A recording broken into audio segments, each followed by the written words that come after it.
Pause the music right quick because I am so ready to take a look at this entire Rebirth trailer. Time out. All right, we have to set everything up. And maybe, depending on if the release date that I saw for this is possible, there is always a chance. I can't promise shit because obviously it's going to depend entirely on the financial situation, but there is a chance that I might be able to pick up the platform that can play this game for the official release instead of waiting for 6 months for Square to say, okay, the PC folks can have it now finally and put the stuff up. Maybe. Not sure. We'll see. Maybe depending on just how hyped the trailer is and some of the, the gameplay release stuff. We've got all the way through Christmas. Putting this thing right after Valentine's Day was super smart. Missing the Christmas rush because every other AAA game is going to release. Again, I have to give Square all the credit in the world because I rag on every other AAA manufacturer for games and developer and everybody else for being subpar. But in terms of Final Fantasy VII's remake, I thought that was excellent. The biggest thing with that in Square's arsenal is that the game only gets better depending on how far they're actually going to take the story for Disc 2. Because if I am to understand properly, Disc 2 is supposed to be up to a decent point, but I don't think they're going to... I think what we're going to get, and this is just a before I see the full trailer, because I've only seen 20 seconds. Shout out Maximilian. I fucking love his reactions to Final Fantasy stuff. He makes everything more fun for the Final Fantasy faithful. And I've only seen the first 20 seconds. When he started yelling, I paused and said, time out. I need to do this live. So this is our first reaction to the Rebirth release date announcement trailer. We are going to be pausing a lot. We are going to be breaking down because some folks got really mad at me last time when I didn't stop and break everything down that I saw. They were like, oh, you missed XYZ. And it's like, no, I was just caught off guard. That's what's going to be for this one. So we're going to deep dive this trailer and see what we can pick out from the direction Square's going to go and how much of the story distance-wise they're going to get. Because remember, for those of you guys that played Final Fantasy VII, Disc 4 is like the rest of your wind-up, the rest of your side questing, the possibility for weapon battles, and then literally all last pass crater into the fight. Outside of getting side quest stuff done, everything else, almost everything else consistently was very little story and very much like the end of the game. The cinematics for the end of the game, shit like that. So if Square does this right, they should be able to cram 3 discs and probably boost in some DLC for backstory stuff like they did with Yuffie. My assumption is they will do the same thing for Kate Shee. My assumption is they will do the same thing for Vincent Valentine. And I almost feel like they shouldn't do it with Sid as a mainline character, not an optional. As like a generationally always present member of Final Fantasy, which is Sid. But I mean, we'll see. We'll see if we even see Sid in the trailer for this one, because it would make sense if you follow the story itself all the way start to finish. It would make sense if Sid isn't, but I would love the tease. So without further ado, let's start. We're going to be stopping and breaking this shit down because I've been told numerous times there is a lot to unpack here. So with that, here is the Final Fantasy VII Rebirth release date announcement trailer. The world's ending. At least, that's what everyone's saying. Well, the dogs are more excited than me. Okay, so this is relatively canon, right? If you remember the end of 7, Zack is with Cloud. The part that's not canon is the fact that it looks like he's in Midgar. So are we still playing alternate universe stuff then? Because of there's going to be a couple of things that the purists are going to be really upset about with this. I can tell already. Just based on the fact... What up, Benja? Thank you so much for that Prime, buddy. There's going to be some things the super purists are upset about because they are doing like 2 sides of the alternate reality, right? I'm curious if every time we see Zack, if that is part of that alternate reality. Relaxing from a big nice. I relaxed last night and during the Packers game. So I'm curious how they're going to intertwine this. I know they desperately want to work Zack in. 1 second.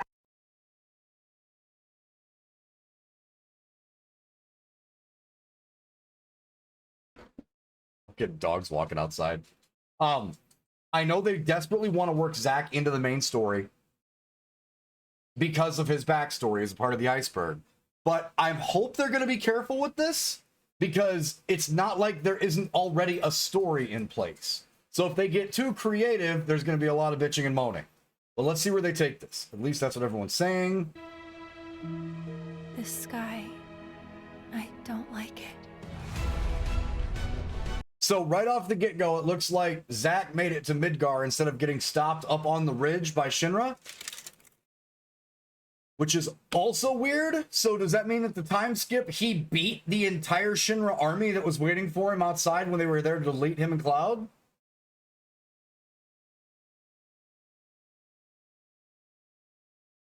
If he makes it to Midgar, he won that fight for the end of 7. The end of 7 remake.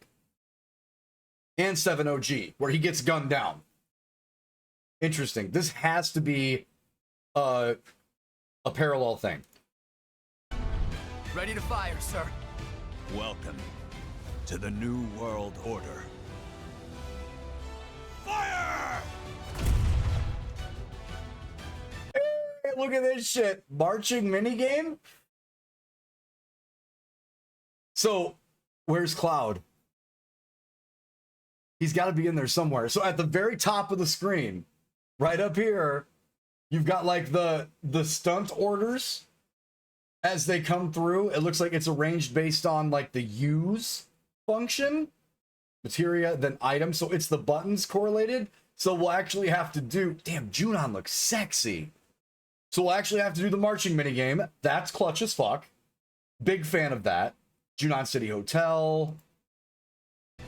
Just close your eyes and... So back up. Just one frame.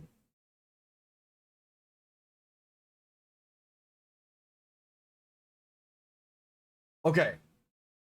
Where is this? Would it be Nibel?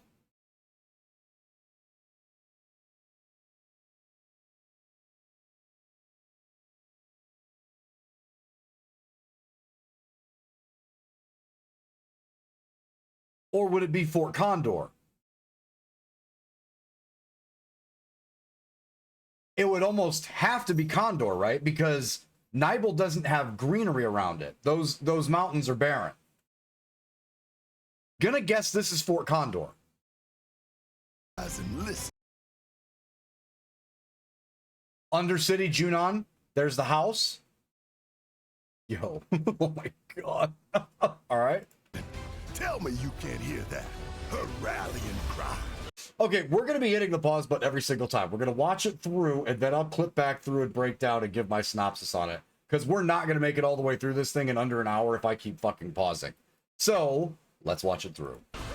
Planet runs out of energy. It and everything on it dies. We can overcome our fate. Am I the same as these monsters? Am I even human? Okay, we're looking for Sephiroth. Think you can find him? Oh, Sephiroth, you see. So you heeded the call too, did you? What are you talking about? As you can see, your brothers down there are having a little get-together. They're our best chance of finding Sephiroth. Yeah. I ask because I suspect they're soldiers suffering from cellular degradation. Do not be deceived. You know the truth. Trust in me. Sephiroth!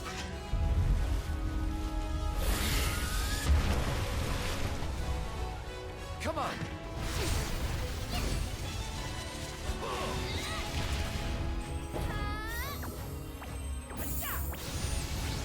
On me. Yo. Materia Keeper. Alexander, Kajata, Odin. Oh! Yo, the fucking gold saucer. Oh, they brought the dancers back. Yo, Chocobo Racing. They remake all the games? Excuse me. Could you look after my friend? Just for a bit.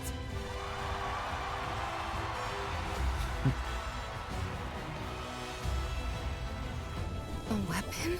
Tutelary creatures, said only to appear when the planet is in grave danger. Who dares disturb my Let's slumber? go! It's upon us. The reunion. When worlds merge. I'm waiting, Cloud. Oh my god! Yo! Hey, February 29th. Oh, your boy might have to have a PS5 by then. Not even lying. Okay. Okay. So, before I start going back and jumping through some of the spots that I want to talk about, I find it odd that it seems like they are crafting the story based on Sephiroth's context for this into the reunion is bringing the worlds together. He says worlds. There's an S at the end of it. So that confirms that Sephiroth understands that there are layers to this thing. Like, of the cycle, of the circle of Final Fantasy VII. Again, for those of you that don't remember, at the end of the game, after the cinematic plays, the last thing you see is Aerith at the well, the little spring of Mako energy in Midgar again, as if the whole story starts all over again, making it like a circle they can't get out of. Aerith has made it sound like she knows that that's the case in 7's remake. Sephiroth clearly understands because he fucking lost. So it sounds like it's every different possibility that they have calculated. The ancients, the Cetra, you know, the Genova cells. It sounds like they have calculated that eventually there will come to an actual showdown of all of the separate quote unquote Loki style timelines to figure out who actually wins. But outside of that part of the story, let's go back just a little bit, because there's a couple of things that I noticed that I really, really, really liked. First off, Rufus's voice actor is fucking perfect. Like, this is going to come down to, just like with the remakes for Echo S, this is going to come down to, specifically put, fitting for these characters for everybody. The story can take a huge left turn and can be entirely different from the original, as long as the character's voice acting and the direction they take the story is backed up by great voice acting. And so far, every single person that we've heard, even in some of the catch clips of just like momentary things like Kachi or like Vincent, those are pretty ice cold dead on. So that part so far I enjoyed. The fleshed out Junon is super, super awesome. Rufus's character does have that weird, cynical, like, trying too hard to beat Dad's legacy vibe, which you get from Advent Children and you get from like the other times that we've seen Rufus thus far. Remember, he starts off a little swaggy. He starts off really full of himself until fucking Midgar gets diced up by Diamond. Then he becomes more calculated. Then he uses the Turks to give himself information and survive. So this is going to be the more ballsy, more gusto version of Rufus. And I like how that's portrayed here. There's the mini game for marching. Listen. I am still seeing, again, I know they have to do this. I've dealt with and come to terms with the fact that this is going to be more linear. I understand that. I was hoping that in some of these screenshots, we didn't see this up top. That it actually broke into the open world manifesto Final Fantasy VII, but I highly doubt for some reason that we're going to get that. I feel like the linear storytelling stuff is going to be what they choose to stay, with some little branches to find extra content throughout each of the maps they've put together. but I was really hoping to see a couple of these that were more of an open world travel, as opposed to seeing that little exclamation point at the top. But again, even the underside of Junon looks dirty, looks like perfect. You can see some of the smoke coming out of the smokestacks, like looks really awesome. Tell me you can't hear that. Cosmo fucking Canyon. Whoa. That, initially seeing it for the split second for the cut, made the hair on the back of my neck stand up. Because if we have Cosmo Canyon, there will be G.I. Natak, right? There will be all of the extra stuff from the story. So we know that we've got Cosmo Canyon in this section. We know so far we've got Junon, so we're going as far as Junon up to this point. So we're getting a lot of story. We've seen some of the stuff that looks like it's a specific cutscene in Calm, but I'm interested in just how far they're going to ride Disc 2. That her rallying cry. This is kind of interesting. What this is the outskirts for, I'm not 100% sure. With the ships wrecked and like the freighter back here wrecked, not 100% sure where this would be. Unless they built something else into the story, like on the way up to like after Calm towards Nibelheim or something. Planet runs out of energy. It and everything on it. The beach areas and the development areas for this. So, okay, that's another thing to note with this, though, too. Biomes. The biomes that they're using are making it seem like there are vastly different places that the team is traveling. In my opinion, that's going to be kind of huge, because if you're not going to get the same feeling one for oneing open world, this game would be goddamn enormous if they tried to redo, expand, and make it this, as big as they would like it to be to make it feel realistic. But the biomes that they're using do seem like they're doing a pretty good job with that. The Cosmo Canyon area does seem like rigid mountain lines. This looks like more of a beach setup, more of the Greenlands, more of the area by the Chocobo Farm. Because remember, it is technically on the continent there, right next to open water.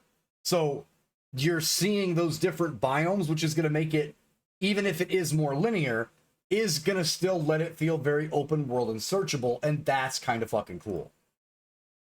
Dies. We can overcome our fate. Am I the same as these monsters? Am I even human?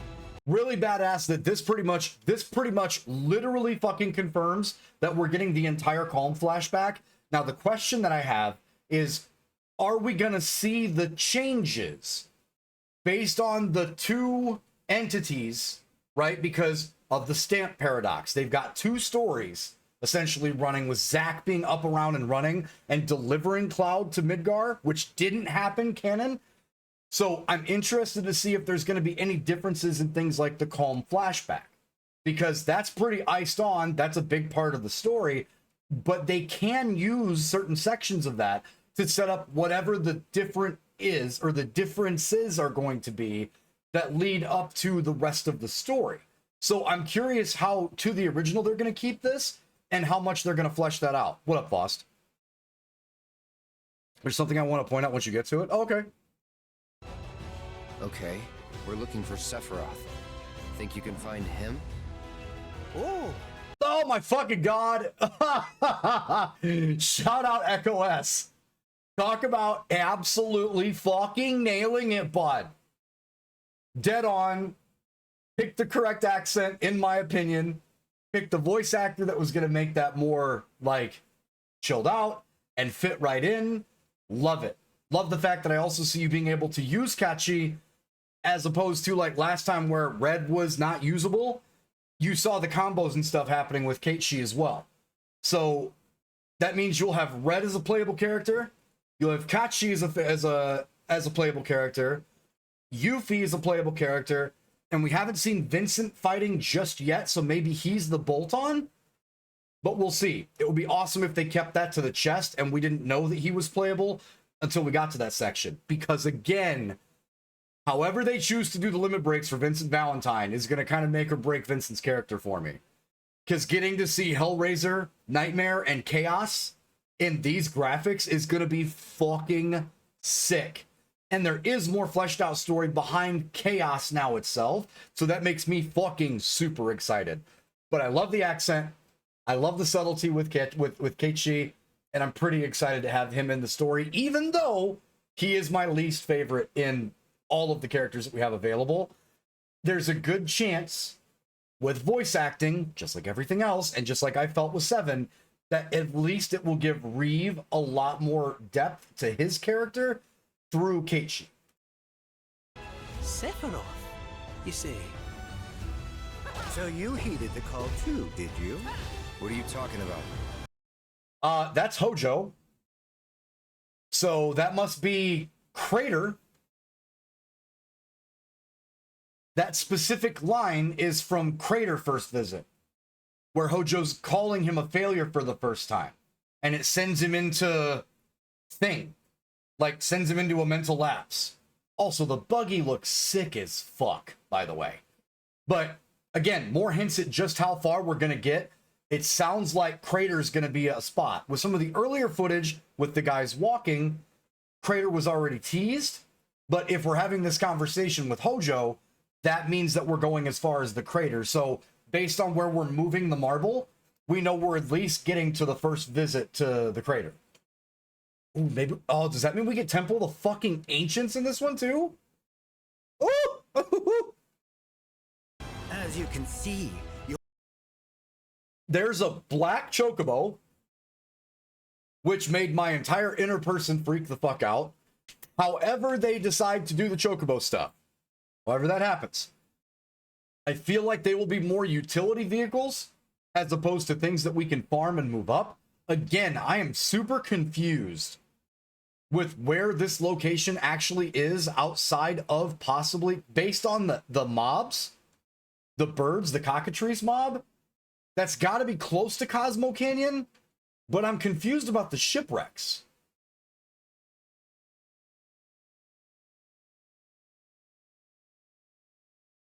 But you see Black Chocobo here, which may be something that I just really hope you have to earn them, right? To like get to extra content, like second playthrough style.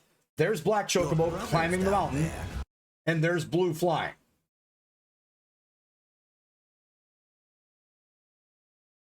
Cosmo Canyon had a broken ship you can barely see in the OG. That's got to be it. This has to literally be the harbor and the area with Cosmo Canyon. That's what that biome comes from. I still think Fort Condor was the last one with the green biome, but this is clearly like all of this is Cosmo Canyon's area. are having a little get together.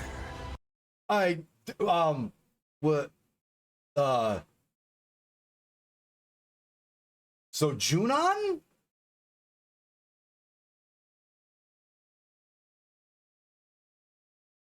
Cloud on a Segway? Gotta be Junon? Either 100% Junon or Costa del Sol confirmed? Which, like, I want to be clear, I fucking hope it's Costa del Sol. Look at how much more bright and, like, textured and animated and, like, the palm trees. I really fucking hope this is Costa del Sol. They're our best chance of finding Sephiroth. Yeah. I ask because I suspect there's soldiers suffering from cellular degradation. Now, this is confusing. This is very confusing. I want to know if this is the old man in Medial or if this is Icicle. Because if it's Icicle in, Crater confirmed. If this is the guy in Medial that's explaining what was wrong with Cloud when Cloud has his freak out and gets sucked into the live stream, then old man fits. If this is Icicle in, this has some connection with Professor Gast, which is awesome. And I would love for Gast to be alive to have conversations with Aerith or somebody who was closely friends with Gast to like connect some dots with Aerith Because even if she understands what's at stake and how the circle works, she still doesn't know all of the things about her dad, her mom, like the relationship that was there. All of that is completely void. My problem is, if this is Icicle Inn, it's weird that there's this many up here, unless you're just contextualizing the fact that when you get to Crater, everybody is marching to center.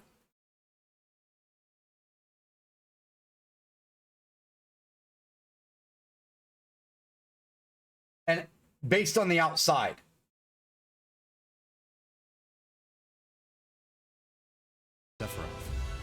Yeah. Because if that's all rocks and such, and that's not snow, it's not Icicle Inn. But what's confusing for me... I ask because I suspect there's soldiers suffering from cellular degradation. is I can't think of... No, dude, the engine for this is going to make it just as good as the voice acting will, right? Like, the lighting, the physical textures, everything is going to take it up a fucking notch too. But I'm curious about that, because at no other point in time in the canon version does anybody talk to Cloud specifically as like a doctor or somebody who's worked on those soldiers. No one has spoken about like what is happening and why they're doing that just yet. You don't really get a hint of like they are dying off or there's a problem until you run into a few of them on descent through Icicle and up mountain, and then as soon as you get to Crater for the first time. So I'm interested in if they just built that in, if that's a new mainline character like the apartment director, like that female from Midgar, who was awesome, by the way. Love that bolt-on for the story. Love that that was like the person that was helping Tifa and was a very, very good character in Remake. If this is another one of those bolted-in characters that are quote-unquote brand new, I don't have a problem with that. But I feel like if they're giving them a voice and they're showing them off, there's got to be some attachment. We'll find out. Do not be deceived. You know the truth. Trust in me. This behind him with the curtains and stuff looks like the two-story or the two-part room in Medial.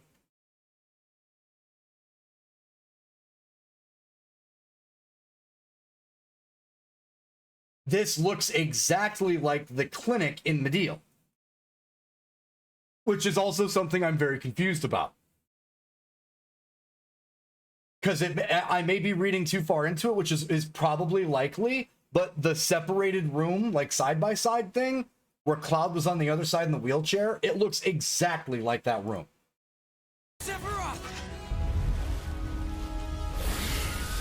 That has to be the Midgar Zulum, by the way.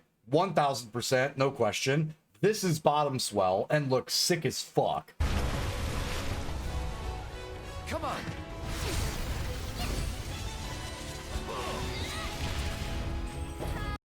See, I'm on the fence with this one, but it looks smooth. So my problem is breaks in action. If the characters are going to get to do and perform these combos together and we're driving and it stays smooth, I'm fine. But don't let the cinematography and the extras for this outclass the actual like need and desire to win a fight. This does look smooth though. So like maybe it's just going to be really cool, but just like every other game that is action based oriented with this, sometimes the paired awesome duo combo attacks get really fucking old after like the 7th fight.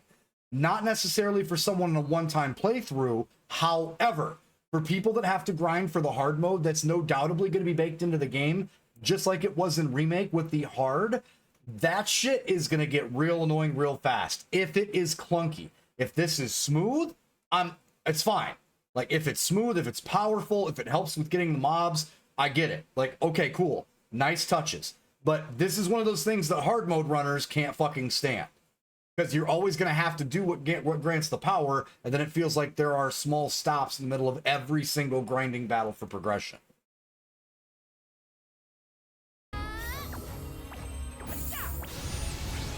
See, that's just cool as fuck, though. And I love that I'm seeing Keiichi like dismount Mog. Boss said that in the Discord, but like I love that it seems like he's not a permanent fixture and the cat actually gets to perform shit on his own. Because a lot of people like miss that because that's what they think of when they think of Kate Sith or Keiichi, but like that little animatronic thing underneath of him is literally just animatronics. Like it's just a robot underneath of it. The main character is the fucking cat. On me. 100% the Materia Keeper. Interested in the look that Sephiroth gives him here? Because the reality is there's a chance that this isn't actually Cloud fighting. It's supposed to be Zack. Because Cloud was outside. That's what they find out later in the memories, is that Cloud was not even in these places. He was guarding the outside. So this would technically be Zack. Which is curious because Sephiroth gives Cloud a really curious look. Right there. So, again, canon-wise, when Cloud's telling the story, it would make sense because he puts himself in those shoes. But the reality is like Sephiroth would know that, like, that's actually Zack. Zack was outside, and this is the flashback as Cloud saw it, as we all know, but Sephiroth doesn't look at anyone else like he does Cloud. Yeah, that also could be a mental thing, too. So, two things with that. One, Sephiroth knows he loses because of Cloud. Two, Sephiroth also knows that he has pull over Cloud because he has Sephiroth cells in Cloud. Both Zack and Cloud weren't just given Genova cells, they were given cells from Sephiroth. So his control and fondness of that person that can beat him in the circle is super, super evident with that. He always treats Cloud different than the rest of the clones. The rest of the clones were just Genova. Cloud and Zack were Sephiroth cells on top of the Genova treatment. No, they were both worked on in the basement at the exact same time by Hojo after all the other experiments and all the other numbers failed. And that was the extra sauce that he delivered in the mansion, in the basement.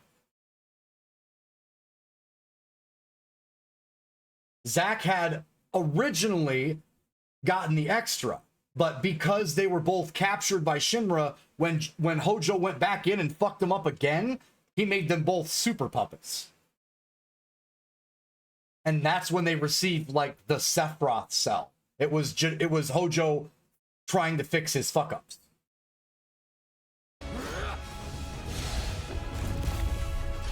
Alexander looks bad as fuck. Oh my god. Oh, Alexander looks sick as fuck. I don't know what Final Fantasy XIV's version of Alexander looks like. Oh, but this is like Dissidia level Alexander. With the exception of being like the size of a 30-story castle. Oh, they didn't fucking forget about Kajata. Everybody fucking forgets about Kajata. Like, hello, that is another one of the iconoclast fucking summons. Oh, Tetra Elemental is going to be such a fucking crazy attack. Because it's all of the elementals. Kajata's the, like, that's a command summon for all of the elementals.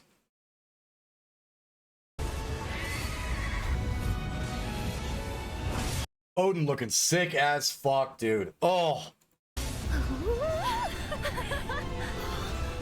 This might, okay, I got 100% here. This might be the biggest thing I'm the most excited about. Because, and this is going to sound fucking stupid, but bear with me. The Dart game in Remake was fucking amazing. When we got there that night, I poured a Captain and fucking Coke, and I went through 3 just playing the Dart game, trying to high score. Fun, fair, little bit of difficulty, awesome. That was fucking darts. If they redid a lot of the stuff within the Gold Saucer, so we have to grind some of these to get some of the stuff that comes from the Gold Saucer, I am fucking stoked if they went to the effort to redo a lot of those games. And that's what's in the next frame. For the next couple of frames.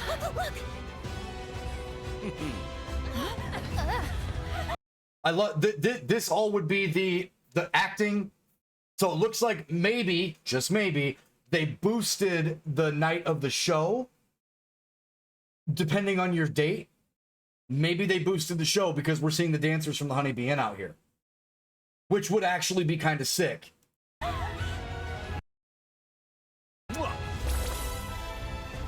Oh, dude, the fucking chocobo racing. Oh, man. I am super, super careful to be optimistic, but he's riding a regular yellow. There's a black up here. And a red. If the distinctions are still baked in where the chocobos do better on the terrain, depending on how they did this, you can see one of the black ones out front. Right? There's a blue one behind him. Like, I just hope it doesn't have to be exactly like 7 original. It doesn't. But I do hope that there is bonuses to the diversity of the chocobos. So there's at least some spirit of the original chocobo racing and a way to grind that and like get fucking good. I hope all of that's still in the game. Because like the chocobo breeding and getting gold is one of my favorite parts about 7's playthrough. For the extras, one of the best extra like side questy things that you can do in all of the Final Fantasies resulting in KOTOR. And I really, really hope that there's some semblance of that ladder all the way through at some point in time. Fuck, that would be cool. Heavy on the mic, get chocobo racing on. So, I heard another rumor about this style of chocobo racing for Rebirth, if it goes well, becoming a thing in 14. Like, this engine is something that Yoshi P has been eyeing up to add to, like, the development-wise for 14. Is this exact same thing in here? Oh, okay, so that's what it is then. Oh, yeah. Yo, like I said, if developmentally, if this chocobo racing game has depth, like it's not just a fun thing to do, if this thing has depth, this is gonna be sick. Like, not gonna lie, I would fucking subscribe to 14 just to fucking get good. Because then you're right, I think that would actually unlock online competitive play, which would be sick as fuck. That'd be so sick. Oh, the little battle simulator. Bro, I fucking hope they made sense of Kupomog. Of all the games that need some explanation and some extras, it's the Mog game. But like, this is awesome. Saucer Brawler versus Cloud. Like, this is awesome.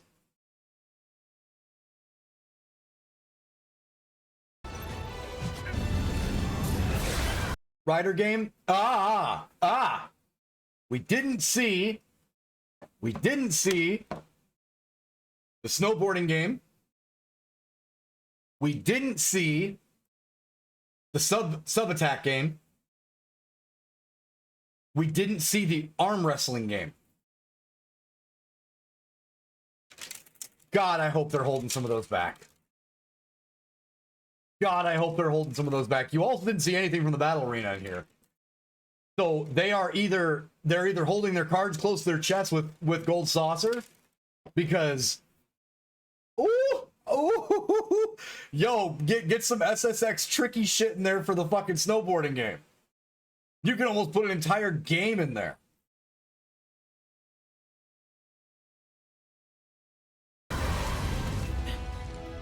Excuse me. Could you look after my friend? This is not canon. Big piss off the OG folks alert. This appears to be the alternate side because A, Zack is alive. B, he never made it to Midgar.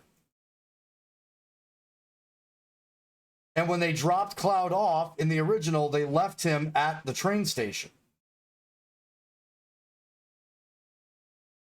So this is a direct... This is a direct like showing of the differences that are there. And I guess my biggest fear is them fucking up this bolt-on. I would like it explained why there's two parallels being explored at the same time with Zack. Why do you still have the Buster Sword, my guy? Just for a bit. Just for a bit. Could you look after my friend? Just for a bit.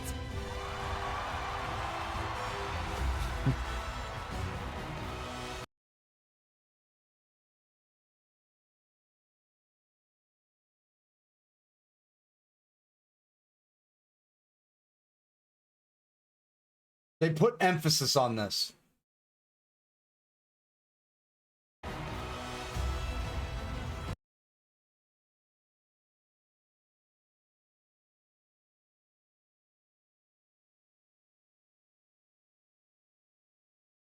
Who would have been at Junon spying on Rufus? Reeve? Facial hair looks like Reeve.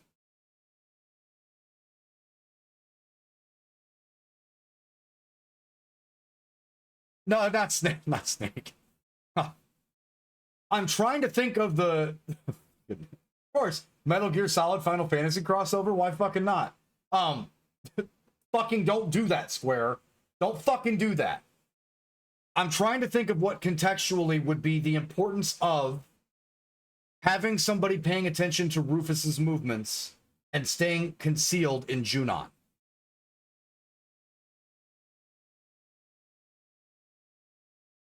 Yeah, but that's the thing, though. If you're bringing any of the deep water guys, if you're bringing any of that in, what the fuck would they care about Rufus at his parade? Those guys are so insanely powerful that they have no use for Rufus. They would be focused directly on the crater. Right? Like, why would they give two shits what's going on with Rufus? That's technically not even where they get their orders. That's true. You know, they could, I mean, maybe they could.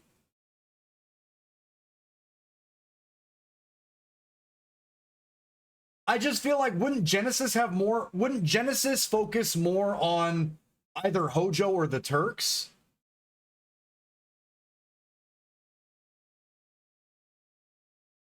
For literally that reason? For the reason Boss just typed in chat.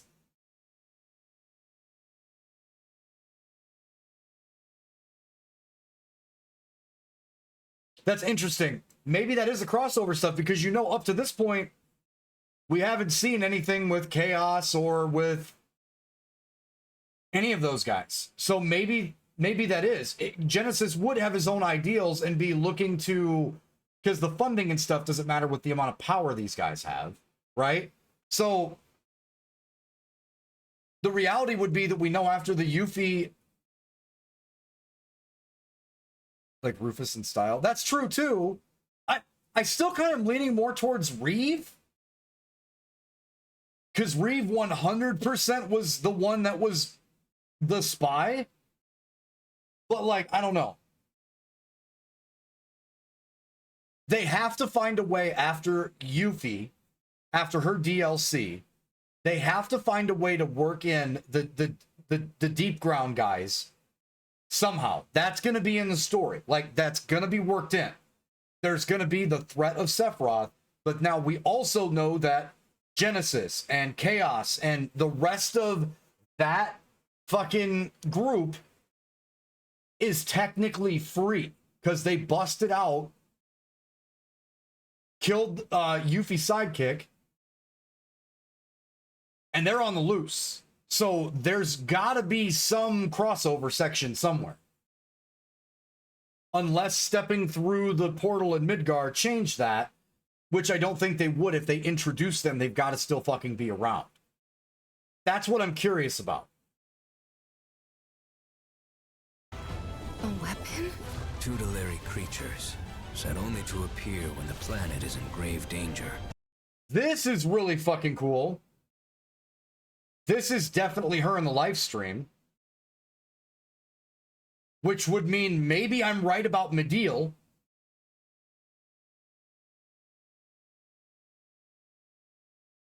But also, the first time that we get anything explained to us about Weapon is, again, Crater. I just don't know why she would be floating in the live stream pre, Crater. Or Weapon would be awake.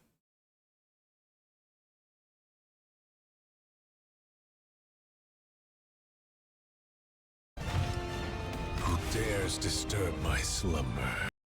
Ah! So the picture I posted in Discord, fun story. They specifically and directly cut out right here, came over, and right here. In that screenshot put out by Square, they had Yuffie, Cloud, and most of Keiichi cut out. And left the rest of these guys in there. Just a small detail that I noticed. But exciting. It's Vincent. Another Sephiroth clone. Well, that's the problem, though. The Sephiroth clones would not be wasting their fucking time with Rufus.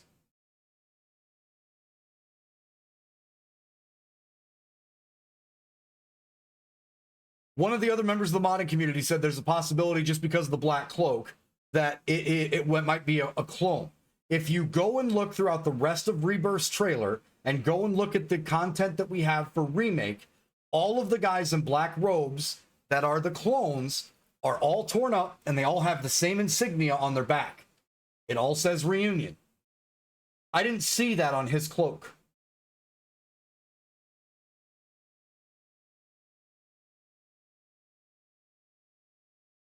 That specifically looked like a I am hiding my identity cloak. To me, anyway. It's upon us. The reunion. When worlds merge. I'm waiting, Cloud. This is from one. They took a battle scene. Red's in here. They took a battle scene from the first one to cap this thing off to make it super over the top. But this is a fight we already fought.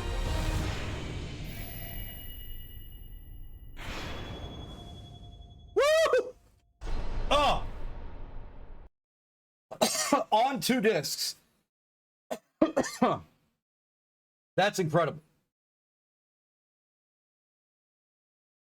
Is Square going backwards with the selling physical copies and saying, hey, we're going to keep this shit old school so people can actually own the game?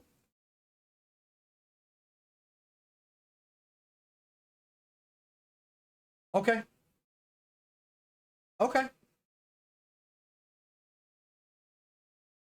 That's going to make people that are my age that fucking love this game very happy. Small detail, but that's going to make some people really happy, especially collectors.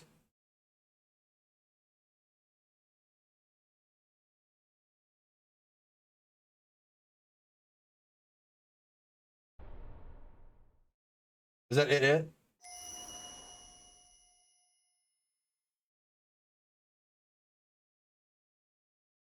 Oh, look at that. It's the fucking... How many years has passed since you changed disc last time? Yeah. The fact that most people that played OG would get a super huge kick out of seeing the screen that says, please insert disc 2.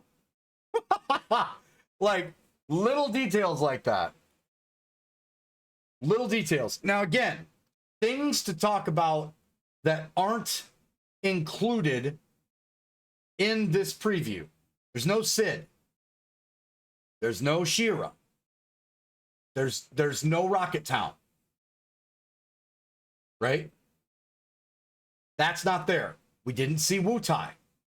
They might just not be putting in Wu Tai because of the Yuffie DLC, but that would be a fucking shame. No Knights of the Round, no Dargan, no Typhon, no Dargan Zero, no Dargan Neo. So we're missing Ancient Forest. We're missing Rocket Town. We're missing Forest. We're missing Temple of the Ancients. We're missing Crater. Still not seeing the Crater. We're missing, if I'm right, and that's Mediel, we're missing Icicle Inn.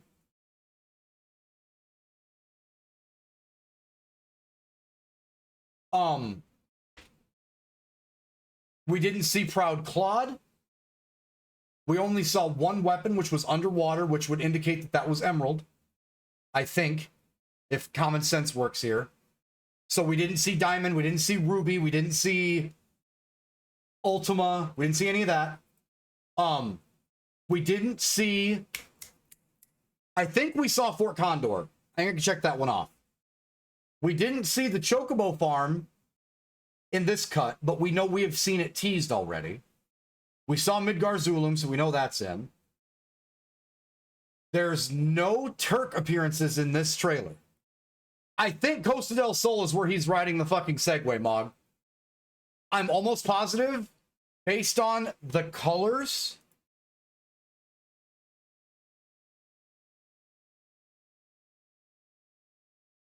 And based on the island thing and the freighter.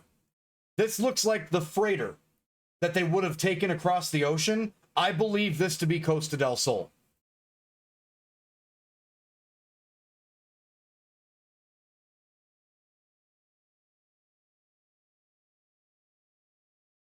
But yeah, so we haven't seen Rocket Ship. That's an important part of the story. We didn't see, what's the town right before the Gold Saucer that hates fucking... We didn't see Coral.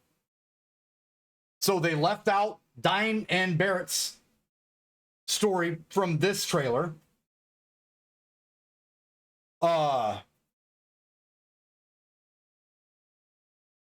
just saying, like I said, I think it's in.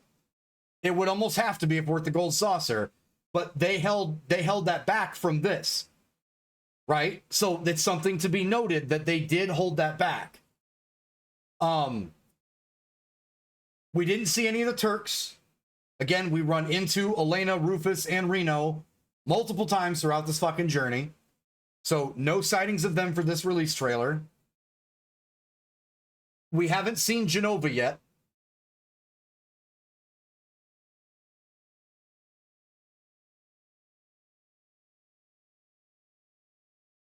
So they left a lot out. And the only reason I'm paying attention to what they left out is this is a 2-disc release for this game. 2. Depending on how much story they save for Reunion for the final, they have to hold some dimes. Because the final conflict with Sephiroth and everybody is not going to be enough. So they have to hold some stuff back. We didn't see the caves with Gianna Talk.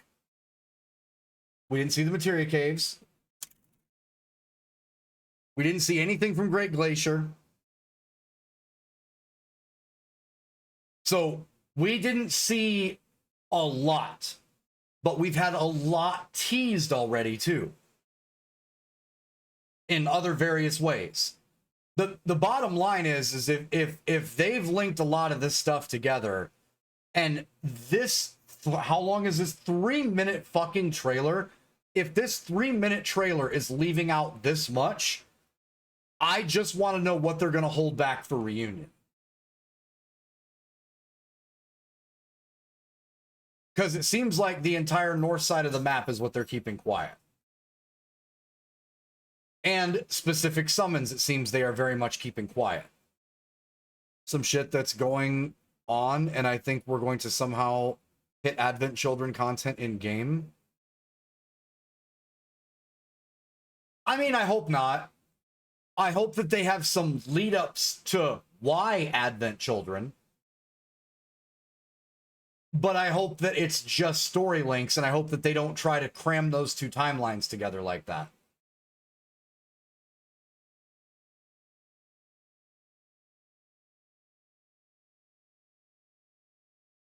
The only reason I say that,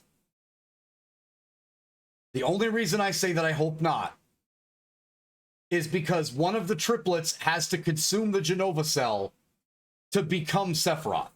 For Sephiroth's soul to get pulled from the life stream to become himself with the 3 idiot twins. So I really hope that if they leave bits and pieces out there to explain Advent Children, fine with that. But I hope it's just story connections and they don't try to blend that together. I know we're working with different timelines here. Anything is possible, but it wouldn't make fucking sense to illegitimize such a good fucking movie. That's the only thing I'm worried about. We already fought them, though? No, we didn't. We have not fought those 3 yet. Outside of Advent Children. We have not fought them in Remake's universe.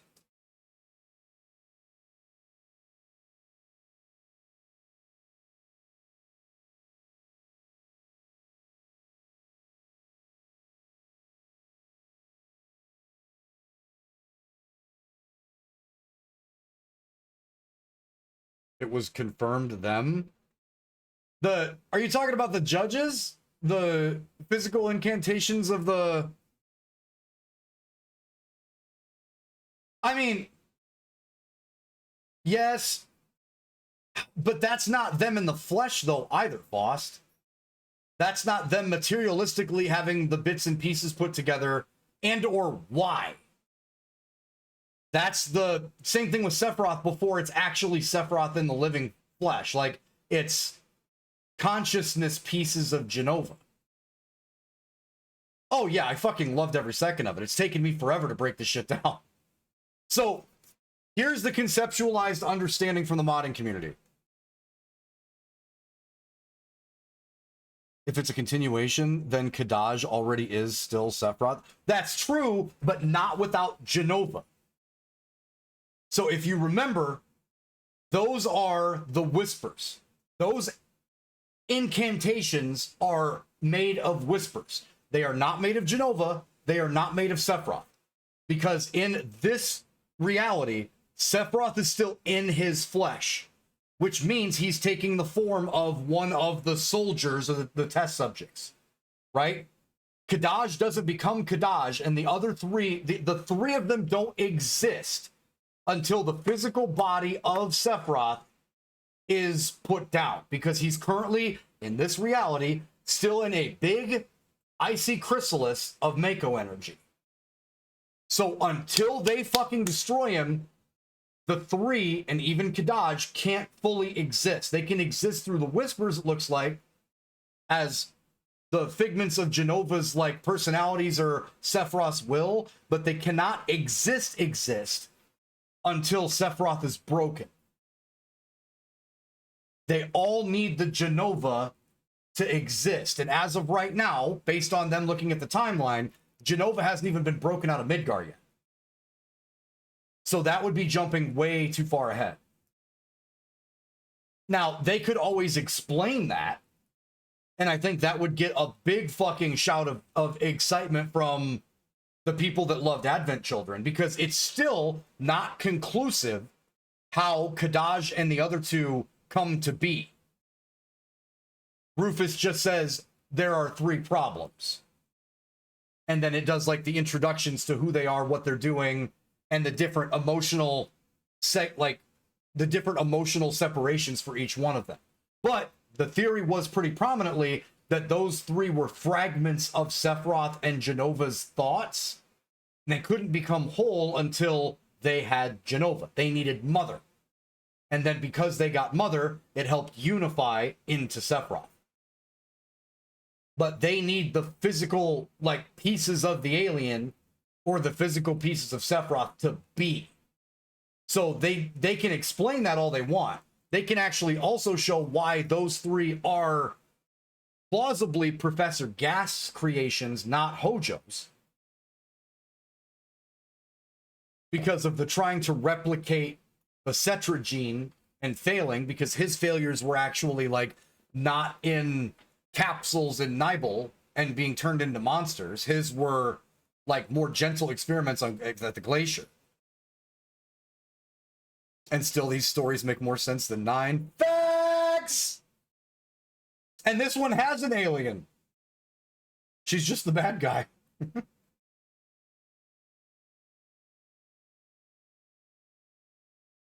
That and like, to 9's credit.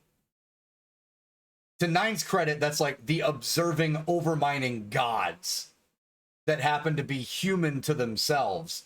In this one, Genova is like like foreign element, alien element sent to destroy, which is, you know, X-Death.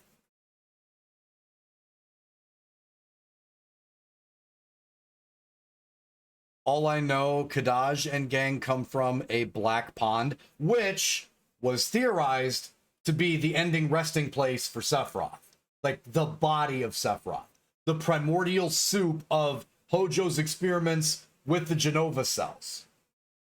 But even fucking Vincent didn't explain where he caught them first.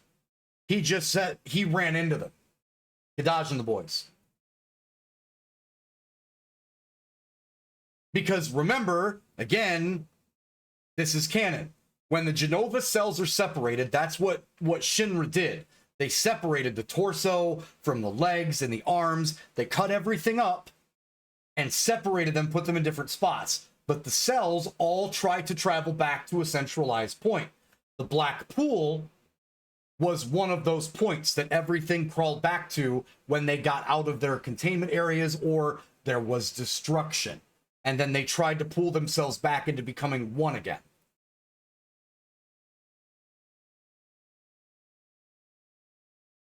Next to Kyrie. Well, no, Red wasn't the first one. Vincent was hunting them. When we run into Vincent and he tells Cloud, that's a time lapse.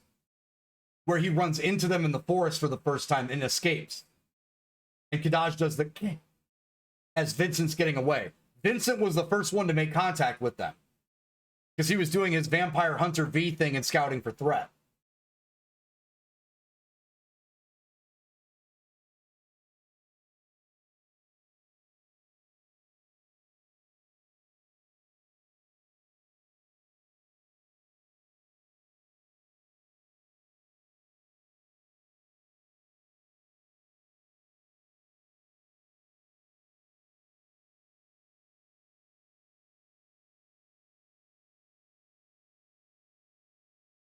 Yeah, but didn't Cloud... So, hold on, though. Canonically, if you watch that, Vincent has a flashback to explain that to Cloud, right? Because Cloud asks who they are and what they are, and Vincent explains that situation because he was monitoring that situation when they were gathering up the kids. I'll have to go back and watch Advent, but I'm pretty sure Vincent still predates it because he was scouting for the remnants of Sephiroth. Because they knew after they were fucking...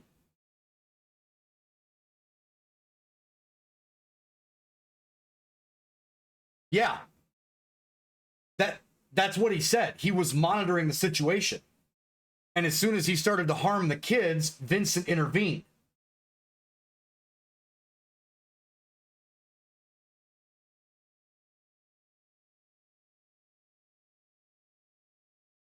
Hold on.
I thought... Okay, might also be translation fuck up. I thought Vincent explained to him what he was, so you might be right. I didn't realize that he says that he would rather not know. I thought when he was talking about the calamity, he says that he explains exactly what Kadaj and those guys were. So far out of it. Maybe Red was the first one. But Vincent's explanation of those things trying to come back together, that's the point. It has to be unified Genova cells to create Sephiroth.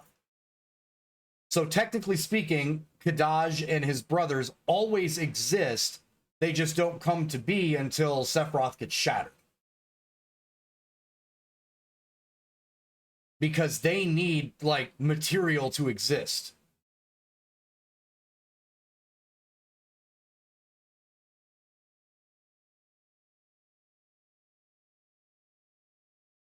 Also, the fucking English dub for that is not as satisfying as the original.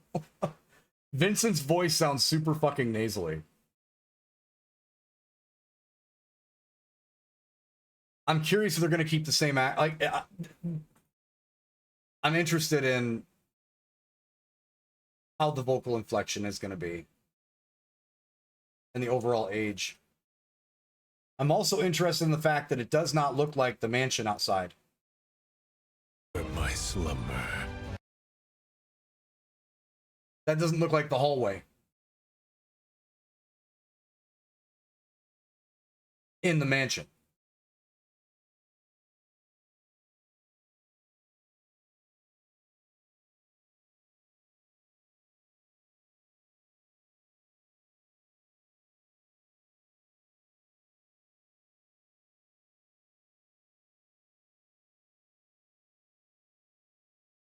Oh, was it? Okay.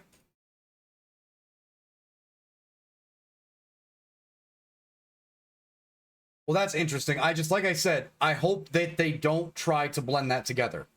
I hope for the sake of continuity for this story that they don't blend too much of Dirge, that they don't blend too much of Advent Children, and they just hint at things to make the story more complete. That's my personal hope for it. Advent Children's already a fucking great movie. This all predates Advent Children.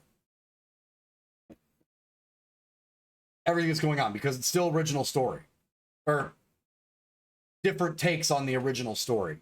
So my hope is that if anything has to do with Dirge, if anything has to do with Advent Children, if anything is going to slip in like Ever Crisis, that it's all just to complete the story as opposed to like bring those characters in.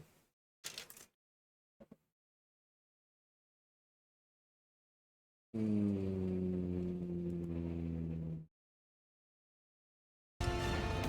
dares disturb my slumber? It's upon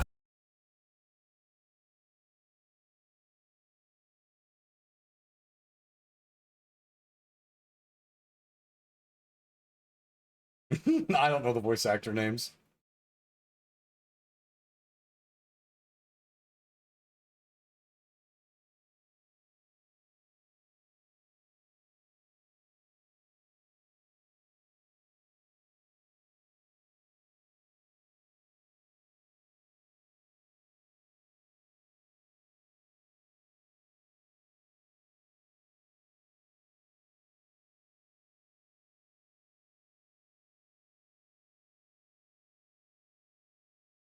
Yeah, Rebirth, Matt Mercer.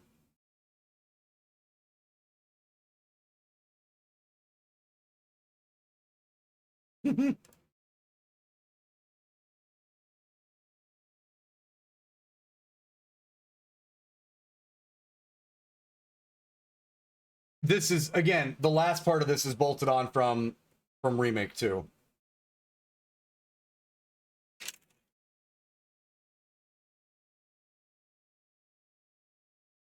Because this fight scene already happened. Based on Barrett having Gatling gun.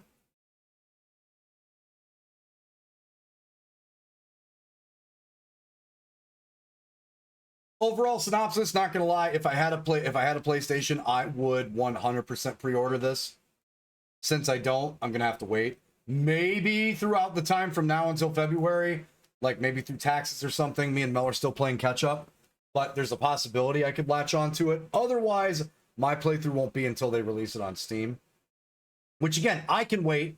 I just have to avoid watching Maximilian because I enjoy his content and his hot takes on Final Fantasy. I just wouldn't want it ruined. So then I have to like complete Zero Dark, all of it, until I get a chance to play it and give my fucking take on it. I like Matt, but he tends to be way too edgy, even as Vincent. Well, I mean, Vincent's predominantly super edgy, so if it's worse than that, yikes. I think the voice actor for the original Advent Children did a really good job with Vincent. I still have to say that I like the voice acting better for the non-dub. Myself.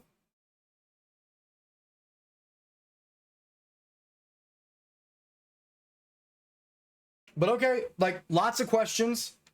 We've seen lots of teaser stuff from Rebirth already that predate this, obviously. So that definitely is like, we have to put all the puzzle pieces together. As of what they showed here, we know for a fact that, like, getting to Crater is an absolute possibility, which is kind of interesting because, again, no Sid. So either they are keeping that last card for hype to their chest, but again, no Sid. We didn't see Rocket Town. We didn't see Wu Tai. We didn't see anything like that. So there's a lot of question marks still. I love that they're giving us this much. I love that Square is putting this much out based on the game, but there are a lot of things that have been left out, which I assume are on purpose. Like, we haven't seen Bone Village. We haven't seen the Temple of the Ancients. We haven't seen City of the Ancients. We haven't seen any of the stuff leading up to the thing. All of that's not here. So, with it not being here, with Sid not being introduced, I have to imagine that, like, they're still holding stuff to the chest. I don't think there's any way, shape, or form that we end up at Crater without the full party.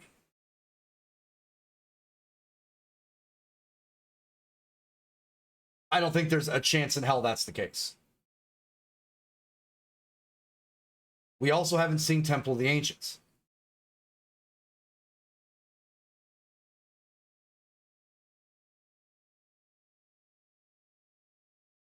Which is kind of weird because the reality is either that's Mediel and Tifa being in the live stream is something entirely bolted on and new. But if that's Mediel, that's the furthest point in the story after the Cloud freakout. So that would be after Crater. Bottom line is, if they are going to all the way after Crater, I understand why it's 2 discs. Because there's so many stories. And, like, parts of the story that they have to get to. Not to mention, cinematically, just how much has to go into the Calm flashback.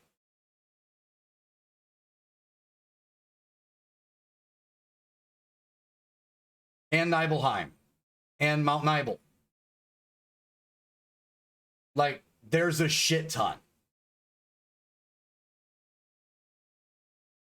Because we did see flashback Nibelheim reactor, but we didn't see, like, current consistent Nibelheim.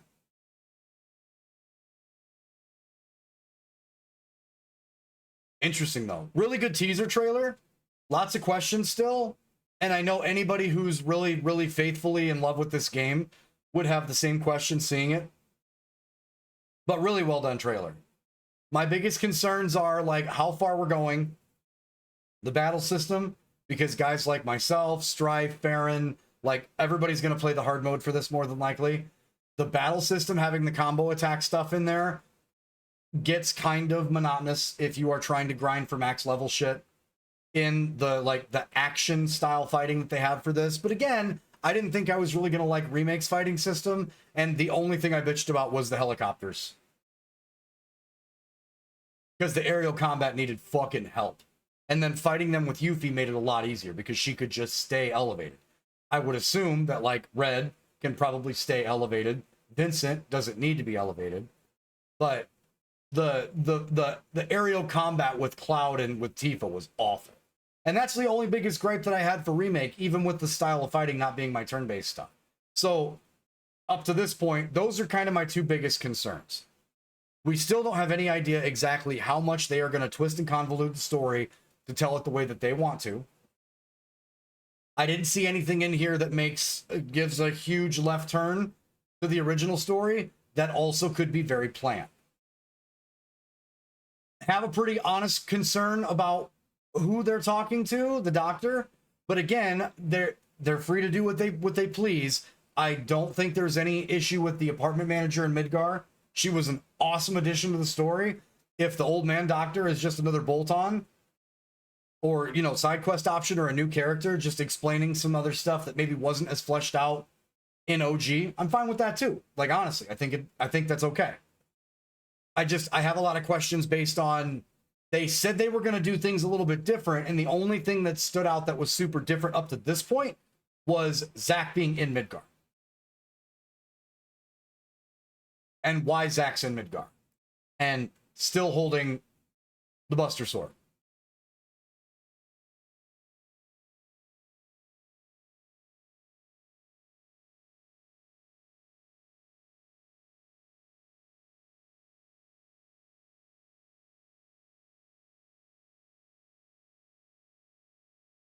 We still didn't have any sightings of any of the deep ground side of what we had from Yuffie's DLC. Unless we did, and it was in plain sight and we just didn't catch it. But those stories are afoot. The bottom line is we stepped through a portal at the end of Remake. So we don't really know exactly what's going to be completely canon and what's going to be changed by them, because they did say that it wasn't going to be a 1-for-1. Up to this point, the Zack thing is the only thing that truly stands out. But yeah, this video is going to go on YouTube for the reaction for stuff and the conversation back and forth. So, like, if you guys color stuff and I missed, be sure to hit the YouTube. And if you caught something else or you noticed something else, be sure to leave the comment over there.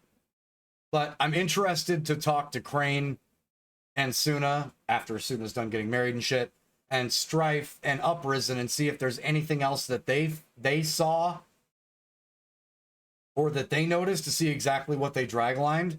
And now I can finally go and watch some of the reactions in full and see just how, like, that's what I loved about some of the other ones that I saw leading up to this release, though. Holy fuck, some people are digging too hard. Like, don't try to make something what it ain't. Like, don't add extra stuff in the iceberg. It doesn't need to be for like this.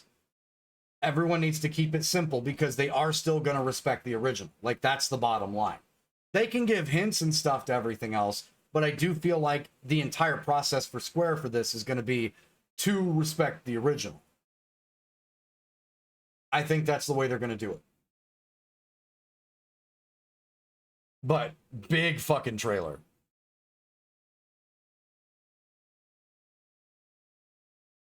Still no resolution on 7 seconds to the end either. The reunion where worlds merge. This is, again, these clips in this cut is from Remake, not from Rebirth. So maybe there's a recap at the beginning to explain what happens, which would be good for like an intro movie into this side where they start with the final battle coming to a conclusion and then show exactly why and what has changed. That would be kind of sick if that's how they jump into everything, like last time on Dragon Ball Z kind of shit. That'd be fucking stellar. But you see the whispers in this. And we defeated the big bad whisper boss. So my assumption is this is probably how they're going to start. Merge. I'm waiting, Cloud. Awesome, though.